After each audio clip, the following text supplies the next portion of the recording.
12वें भाव का राहु विदेश में अवसर दिलवाएगा या इच्छाओं को बढ़ाएगा? आइए जानते हैं। नमस्कार, मैं आचार्य प्रीति सेठी अपने YouTube चैनल पर आप सब लोगों का स्वागत करती हूँ। 12वें भाव को मोक्ष से जुड़ा हुआ भाव माना जाता है।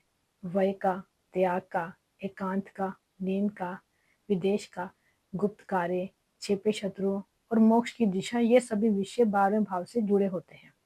इसलिए इस भाव में स्थित ग्रह व्यक्ति के जीवन में चुपचाप लेकिन लगातार प्रभाव डालते हैं।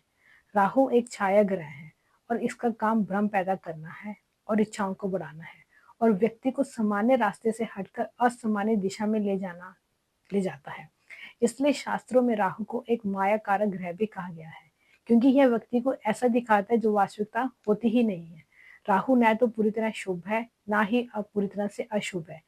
जैसा ही है वैसे वो संग से पता चलता है और वैसा ही वो फल देता है। राहु 12वें भाव में स्थित है तो व्यक्ति के जीवन में खर्चे और इच्छाएं नियंत्रण से बाहर जा सकती हैं। ऐसा जातक बाहर से सामान्य तो दिखता है, पर भीतर से उसके अंदर बहुत कुछ छुपा होता है। बिना कारण खर्च होना, गुप्त योजनाएं बनाना या ऐसी इच्छाएं पैदा होना जिनका खुलकर प्रदर्शन नहीं किया जाता, और इसी तरह अनेक स्थितियां भी बनाता है। मानसिक स्तर पर द्वादश भाव का राहु व्यक्ति को अकेलापन पसंद करने वाला बना सकता है। ऐसे लोग भीड़ में भी रहते हुए भीतर से अपने आप को अकेला ही महसूस करते हैं और नींद से जुड़ी परेशानियां, बार बार चिंता करना, मन का भटकना या अनजाना सा डर उनके दिल में रहता है, और जो उनके जीवन को बार बार प्रभावित भी करता है। और यह प्रभाव विशेष रूप से तब बढ़ता है जब कुंडली में चंद्रमा कमजोर हो या चंद्रमा पर राहु की दृष्टि आ रही हो। घटनाओं की दृष्टि से 12वें भाव में राहु अचानक खर्चा करवाता है। अस्पताल से जुड़ा हुआ खर्चा, विदेश यात्रा या किसी छिपे हुए विषय में उलझना संभव है। कई बार नुकसान धीरे धीरे होता है और जातक को ये तब पता चलता है जब स्थिति काफी ही आगे बढ़ चुकी होती है। स्वास्थ्य के विषय में यह राहु नींद की कमी, मानसिक थकान, चिंता या नशे की प्रवृत्ति की ओर संकेत करता है। यदि छठे और द्वादश भाव दोनों ही पीड़ित हो तो रोगों पर खर्चा अधिक होता है, उपचार लंबा चलता है। ऐसे में व्यक्ति को अपने मानसिक और शारीरिक स्वास्थ्य दोनों के प्रति सजग रहना चाहिए और यह समझ लेना चाहिए कि 12वें भाव का राहु केवल हानि देता है, सही नहीं है। यदि 12वें भाव का स्वामी बलवान हो या गुरु या शुक्र जैसे शुभ ग्रहों का प्रभाव राहु पर हो तो यही राहु विदेश में अवसर भी दिलवाता है और एकांत में काम करने की क्षमता और आध्यात्मिक झुकाव भी दे सकता है।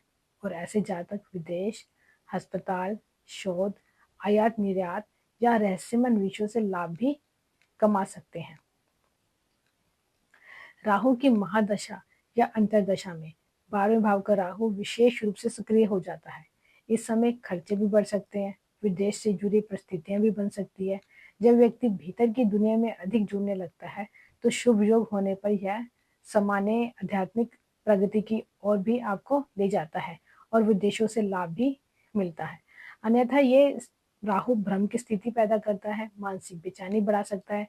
और मैं यहाँ पर यही कहना चाहूंगी कि 12वें भाव में स्थित राहु का फल पूरी कुंडली पर निर्भर करता है। अगर कमजोर स्थिति में ये है तो यह उपाय और मानसिक उलझन देता है, जबकि शुभ साथ मिलने पर यही राहु व्यक्ति को गहराइयां, एकांत और मोक्ष की दिशा में भी आगे बढ़ाता है। 12वें भाव का राहु दिखाता कम है, पर जीवन पर इसका प्रभाव बहुत गहरा होता है।